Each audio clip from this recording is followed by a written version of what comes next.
गर्मियों की छुट्टियां शुरू। बच्चों के लिए तो मस्ती का टाइम है, पर हाँ, कई पेरेंट्स के लिए ये सवाल भी है कि भाई स्क्रीन से हटाकर बच्चों को बिजी कैसे रखें और कुछ सिखाएं भी कैसे। सही बात है। तो हमारे पास एक लेख है जिसमें कुछ मजेदार, थोड़े हटके सुझाव दिए गए हैं। आज हम इसी पे थोड़ी गहराई से बात करेंगे। बिल्कुल। और देखिए, इस लेख की खास बात यह है कि ये सिर्फ बच्चों को व्यस्त रखने की बात नहीं करता। हाँ। ये उन एक्टिविटीज पर जोर देता है जो मजेदार तो हुई, हाँ। साथ में बच्चों की जो अंदरूनी क्षमताएं हैं, हाँ। उनको भी उभारें। आजकल स्क्रीन का जमाना है तो ये और भी जरूरी हो जाता है। सही कहा। अच्छा, लेख शुरू करता है किचन से। बच्चों को छोटे शेफ बनाने का आइडिया मजेदार है। हाँ। पर ये सिर्फ सैंडविच या सैलेड बनाने तक ही नहीं है ना?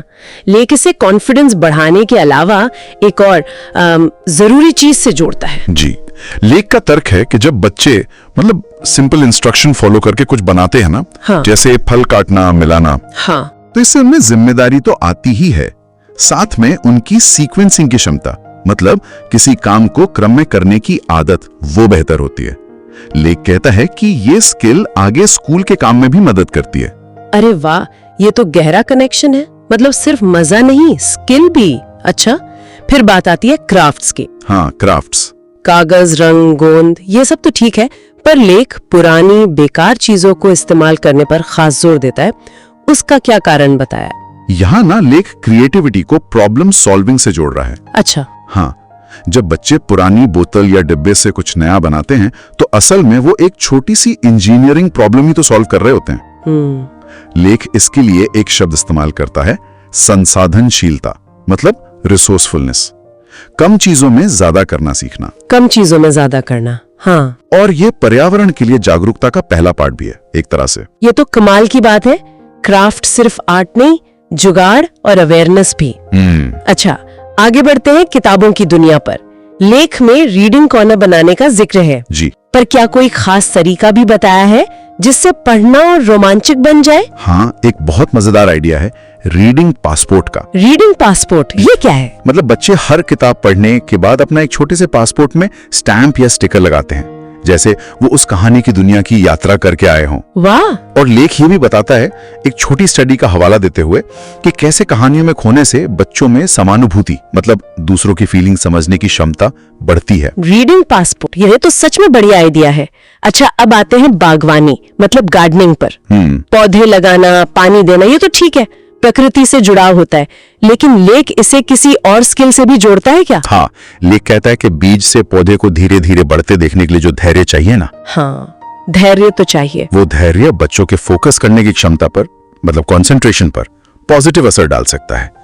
लेख में कुछ पेरेंट्स के अनुभव भी हैं कि कैसे जिन बच्चों ने गार्डनिंग की, उन्होंने स्कूल के काम में ज्यादा ध्यान लगाया। अच्छा, मतलब धैर्य का सीधा कनेक्शन फोकस से। जी, दिलचस्प है। जी। और नए हुनर सीखने के बारे में, जैसे गिटार या कोई नई भाषा, इससे कॉन्फिडेंस तो बढ़ता ही है, पर क्या लेख सीखने के प्रोसेस पर भी कुछ कहता है? बिल्कुल, ये बहुत जरूरी पॉइंट है।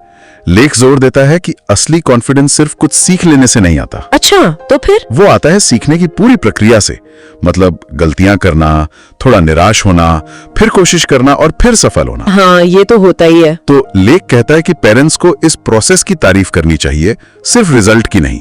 इससे बच्चों में वो ग्रोथ माइंडसेट बनता है। ग्रोथ माइंडसेट, मतलब ये यकीन कि कोशिश करके कुछ भी सीख सकते हैं। हाँ, बिल्कुल। उनका खुद पर यकीन बढ़ता है कि मैं ये कर सकता हूँ। समझ गए, यानी सफर ज्यादा जरूरी है मंजिल से। और आखिर में परिवार के साथ टाइम, बोर्ड गेम्स खेलना या घर में ही कैंपिंग जैसा कुछ करना। लेख इन्हें सिर्फ मजे से ज्यादा मानता है। हाँ। लेख के मुताबिक बोर्ड गेम्स सिर्फ हंसी मजाक नहीं है, वे बच्चों को अनजाने में स्ट्रैटेजी बनाना सिखाते हैं, नियम मानना सिखाते हैं, और हाँ, हार जीत को संभालना भी। अच्छा, इमोशनल रेगुलेशन जिसे कहते हैं। हाँ, बिल्कुल, इमोशनल रेगुलेशन। और साथ में बिताया गया ये मजेदार समय, ये फैमिली बॉन्डिंग के साथ साथ जरूरी सोशल स्किल्स भी सिखाता है। तो कुल मिलाकर बात यह है कि गर्मियों की छुट्टियां सिर्फ खेलने, कूदने या सोने के लिए नहीं है। नहीं है, बिल्कुल नहीं। इन तरीकों से छुट्टियों को सीखने और मस्ती का एक यादगार मिक्सचर बनाया जा सकता है।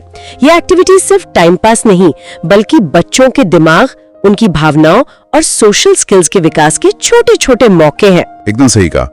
ये तरीके बच्चों को स्क्रीन से दूर रखने का एक पॉजिटिव तरीका तो है ही, साथ ही उनके आत्मविश्वास, उनकी क्रिएटिविटी और सीखने की जो ललक है उसे भी बढ़ाते हैं। हाँ, और ये हमें सोचने पर भी मजबूर करता है कि ये जो छोटे छोटे मजेदार अनुभव हैं, ये भविष्य में उनकी मुश्किलों का सामना करने की ताकत और जिंदगी भर सीखते रहने की इच्छा को कितना ज्यादा मजबूत बना सकते हैं। हाँ। ये एक सोचने वाली बात है।